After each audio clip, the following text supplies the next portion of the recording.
എടാ ഈ ബ്രാഹ്മമുഹൂർത്തം എന്താണെന്ന് വെച്ചാൽ നിനക്കറിയോ? പിന്നെ എന്താ? അവര് ബ്രാഹ്മണന്മാരെല്ലാം കൂടെ പാതിരായ്ക്ക് ഒരുമിച്ചിരിക്കുന്ന ഒരു മുഹൂർത്തമാണ്. ഇതൊന്നും അല്ല, എന്റെ ബലമായ സംശയം ഇതെന്തോ പൂജയാന്ന. പൂജ? ആ, എന്ത് പൂജ? എടാ അവളെ മയക്കെടുക്കാൻ. എനിക്കത് തന്നെ തോന്നി. നമുക്ക് ഗണപതി സാറിനോട് ചോദിച്ചാലോ? എടാ അതിന് അദ്ദേഹത്തിന് ഇതൊക്കെ അറിയാൻ പറ്റുമോ? പിന്നെ അദ്ദേഹം അമേരിക്കയിലായിരുന്നില്ലേ, അറിയാതിരിക്കൂ? അങ്ങേരും വന്ന് കാണട്ടെ. എടാ അതിനൊന്നും സമയമില്ല. ഇനിയിപ്പൊ അങ്ങേരെ അറിഞ്ഞ അങ്ങേരെ എടുത്തോണ്ട് മുകളിലോട്ടൊക്കെ പോയി ചെല്ലുമ്പോഴത്തേനെ അവൻ കയറി വേഷ മുഹൂർത്തം കാണിച്ചിട്ട് അങ്ങ് പോവും. നീ ഇങ്ങോട്ട് മാറ്. മനുഷ്യന് അഹങ്കാരം പാടില്ല. ഒരു 916 അടി പൊക്കം വെച്ചോണ്ട് നീ ഇവിടെ നിന്ന് നോക്ക്. ഞാൻ മര്യാദയ്ക്ക് കയറി പോയി നോക്കാം. ഞാൻ ഒന്നും ഇതിന്റെ ലൈവ് കണ്ടിട്ടില്ല.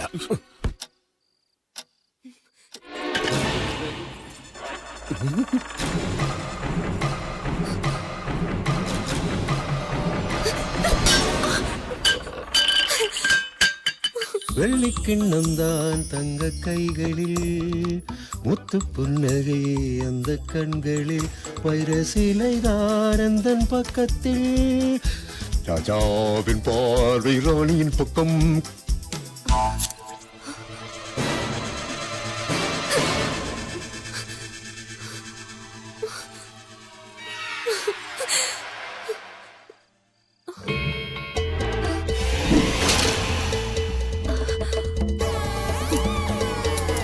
കുളിരാട് കുളിരടി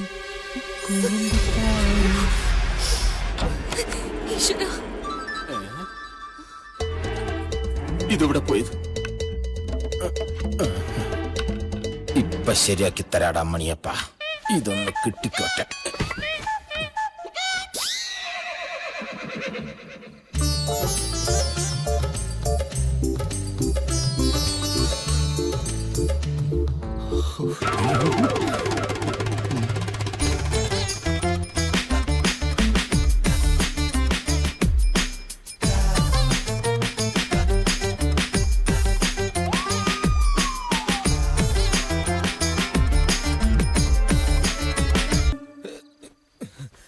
ഈശ്വരന്മാരെ, എന്റെ മാനം കാത്തോളണേ.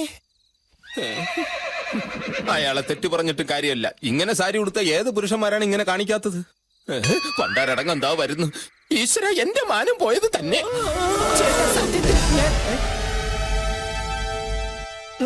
എവിടെ പോയി? എന്റെ ചാരിത്രം രക്ഷപ്പെട്ടു. മോളെ, മോളിപ്പ കനുള്ള എന്തെങ്കിലും സാധനം എടുത്ത് താഴത്തേക്ക് ഇട്ടായിരുന്നോ? അല്ല, കിണറ്റിൽ എന്തോ വീഴുന്ന ഒച്ച കെട്ടി, അതുകൊണ്ട് ചോദിച്ചതാ. ഇവിടെ എന്തോ കുഴപ്പമുണ്ട്, അത് ഉറപ്പാ. കൃഷ്ണ, കൃഷ്ണ, നീ ഇവിടെ ഒളിച്ചിരിക്കുന്നെങ്കിൽ എന്നോട് പറഞ്ഞൂടെ? എടാ കയ്യിൽ നിന്ന് പോയടാ. എന്ത്? എടാ കല്യാണ ഡ്രസ് എടുക്കാൻ നാളെ രാവിലെ ചെന്നൈക്ക് ഫ്ലൈറ്റ് ടിക്കറ്റ് ബുക്ക് ചെയ്ത് കഴിഞ്ഞു. എടാ മണിയപ്പന്റെ കല്യാണ സ്യൂട്ടിന് വേണ്ടി മാത്രം 50,000 രൂപ അയാൾ മാറ്റി വെച്ചേക്കുന്നത്. എടാ ശാലുവിന്റെ ഡ്രസ്സിന് ഫാഷൻ ഡിസൈനർ എന്ന ഒരാളിനെ ഇങ്ങോട്ട് കെട്ടിയെടുക്കാൻ പോവാ, അതും തുണിക്കട സഹിതം, ബാംബേന്ന്. എടാ ഈ കല്യാണം നക്കാൻ വേണ്ടി അവ ഇത്രയും തരം താഴ്ന്ന കളി കളിക്കേണ്ട ഉദ്ദേശം എന്താ? ഇക്കണ്ട സ്വത്ത് മുഴുവൻ അടിച്ചു മാറ്റാൻ ആണല്ലോ. എങ്കിൽ അവൾ അയാളുടെ മോളല്ല എന്നുള്ള സത്യം അവനോട് പറഞ്ഞാൽ അവൻ നാണിച്ച് വാലും ചുരുട്ടി പോകില്ലേ? പോകും. പോകുന്നതിന് മുമ്പ് ഗണപതി സാറിനോട് സത്യം മുഴുവൻ തുറന്നു പറഞ്ഞാൽ അപ്പൊ കല്യാണ പന്തലിന് പോലെ ഇവിടെ 16 അടിയന്തര പന്തല് പൊങ്ങും. കല്യാണം നടക്കണം. കല്യാണം നടക്കുകയും വേണം, അവൾ അതിൽ കുടുങ്ങുകയും ചെയ്യരുത്. എന്നാൽ എനിക്കൊരു ഐഡിയ തോന്നുന്നു. സംഗതി പഴഞ്ചനാണെങ്കിലും ഫലം ഉറപ്പാ. പറ. അതായത് മണിയപ്പൻ അവളെ കെട്ടിക്കോട്ടെ. ഇട കെട്ടിയില്ലല്ലോ, പറഞ്ഞു തീരട്ടെ. ആദ്യ രാത്രിയിൽ പാല് കൊടുക്കുന്നൊരു ഏർപ്പാടുണ്ട്. എടാ കൊടുത്തില്ലല്ലോ, നീ ഒന്ന് അടങ്ങ്. എടാ പാലിൽ ഉറക്കക്കുളിയിട്ട് കലക്കി അവളെ കൊണ്ട് അവന് കൊടുപ്പിക്കുന്നു. ആവേശം മൂത്ത് അവൻ അവളെ കൊണ്ട് അത് കുടിപ്പിക്കുന്നു. സംഗതി എളുപ്പമായില്ലേ? അല്ല കുഴപ്പമാവൂല്ലേ? എന്നാ മറ്റൊരു ഐഡിയ ഒക്കെ എന്റെ അടുത്തുണ്ട്. പക്ഷെ അതിന് എനിക്ക് നിന്റെ സഹായം വേണം. അതെന്തോന്നു? ഇന്ന് രാത്രി 12 മണിക്ക് വൈകുണ്ഠത്തിലെ എല്ലാ ലൈറ്റും ഓഫ് ആവണം. ഈസി അല്ലേ? ഫീസ് ഊരിയ പോരെ. പക്ഷെ കുഴപ്പമാണ്, ഫീസ് മെയിൻ സ്വിച്ച് വീടിനകത്താണ്. മുൻവശത്തെ വാതിലിന്റെ ഡ്യൂപ്ലിക്കേറ്റ് താക്കോൽ. അപ്പൊ ഇവിടെ മനുഷ്യര് മാത്രമല്ല ഡ്യൂപ്ലിക്കേറ്റ്, എല്ലാം ഡ്യൂപ്ലിക്കേറ്റ് തന്നെയാണ്. ആട്ടെ, ഇരുട്ടത്ത് എന്താ ഏർപ്പാട്? ഒക്കെ കഴിഞ്ഞിട്ട് മനസ്സിലാക്കിയാ മതി.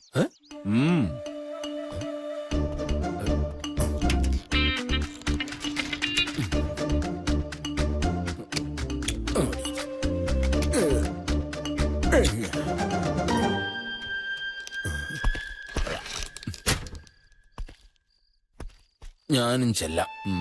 ഇരുട്ടത്തവൻ എന്താ പരിപാടി? സംഭവം എന്തായാലും നേരിട്ട് കാണാം. അങ്ങോട്ട് ചെന്ന മുല്ലക്കലമ്പലത്തിൽ വെടിക്കെട്ട് പ്രമാണിച്ച് എല്ലാ ലൈൻമാൻമാരും അങ്ങോട്ട് പോയിരിക്കാ സാറേ. നാളെ വെളുപ്പിനെ ഒരു 11-11:30 വരാൻ നോക്കാം. മതി മതി മതി, സൗകര്യം പോലെ നാളെ വന്ന് നോക്കിയാ മതി. ഇതാണ് അവസാനത്തെ ചാൻസ്. അവൾ ഇങ്ങോട്ട് വരികയാണോ? ശരി.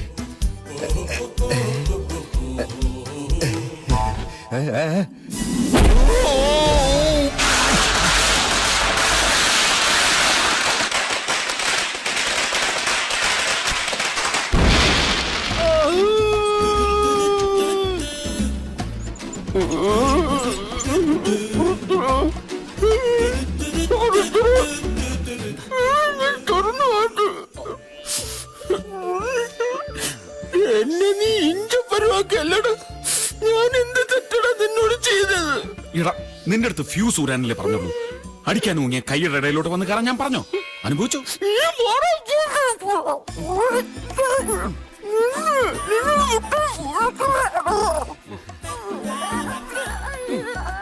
എന്താ സാറേ, എന്ത് വേണമെന്നാ ചോദിച്ചത്? പൊറോട്ട ഇറച്ചിയും വേണോന്ന്. നമ്മൾ ഇതിലേ കൊടുക്കും. പാവം. അതെ, അസുഖമെല്ലാം മാറിയിട്ട് വാങ്ങി തരൂട്ടാ. 6 മാസം മുമ്പ് 2 PC-മാരെ വെട്ടിയ കേസില്ലേ, എന്താ ഗുണ്ടയുടെ പേര്? വാളയാർ മണിയപ്പൻ. ആ മണിയപ്പൻ. അവൻ ഇപ്പോഴും പോലീസിന്റെ കണ്ണുവെട്ടിച്ചടക്കാണ്. അന്നാ PC-മാരെ ഇതേ ഹോസ്പിറ്റലിൽ ഇതേ റൂമിൽ ഇതുപോലെ ഹിലാരി ചന്ദ്രനിൽ പോയ വേഷത്തിൽ. നമസ്കാരം സാർ. ഇതിലേതാ പറയാ? ഇത് തന്നെയാണ് സാർ, ഇത് തന്നെയാണ്. ഈ ശബ്ദം ഞാൻ ഓർക്കുന്നു. പണ്ട് വാളയാർ മണിയപ്പന്റെ അടിവയറ്റിൽ ഞാൻ മുട്ടുകാലി കയറ്റിയപ്പോൾ. കരയണ്ട, നിങ്ങളെയല്ല, മണിയപ്പന്റെ കാര്യം പറഞ്ഞു. അപ്പൊ ഇതോ വരന്റെ കൂട്ടുകാരനാണ് സാർ. ഇവന്റെ ശബ്ദം എങ്ങനാ?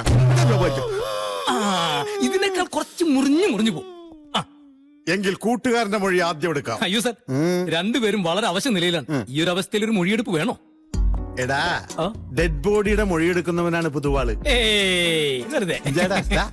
നീ പോയി ആ രോഗിയുടെ മലോടുക്കട പോടാ. ഇവളൊരു മലേഷ്യക്കാരൻ.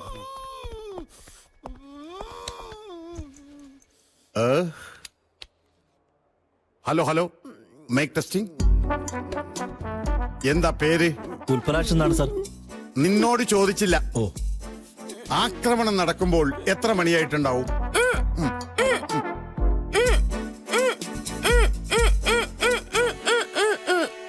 12 മണി. അടിച്ച് ചുരുട്ടി ഈ പരുവാക്കി എടുക്കാൻ എത്ര സമയം എടുത്തു? വെറും 2 മിനിറ്റ്. കേസ് തള്ളി പോകും. എത്ര പേരുണ്ടായിരുന്നു ആക്രമിക്കാൻ? ഒരേ ഒരാൾ. ആട്ടെ, ആളുടെ രൂപം എങ്ങനെ? കുള്ളനാണോ അല്ലെങ്കിൽ എത്ര അടി പൊക്കമുണ്ട്? 6 അടി കാണും. ഒരു 2 ഇഞ്ചും കൂടി ചേർത്തു. ആളെ കണ്ടാൽ തിരിച്ചറിയോ? സെന്റിമെന്റ്സാ. വളരെ അടുപ്പമുള്ള ആളാ. നമുക്കൊന്നും ചെയ്യാനും പറ്റില്ല. PC ഇൻവെസ്റ്റിഗേഷൻ നടക്കുമ്പോ ഇവിടെ കഴിക്കാൻ ഫ്രൂട്ട്സ് ഒന്നും വാങ്ങിയിരിപ്പില്ലേ? വെറുതെ അല്ലടാ 2 മിനിറ്റ് കൊണ്ട് നിന്റെ മോന്ത ഇതുപോലെ ആക്കിയത്.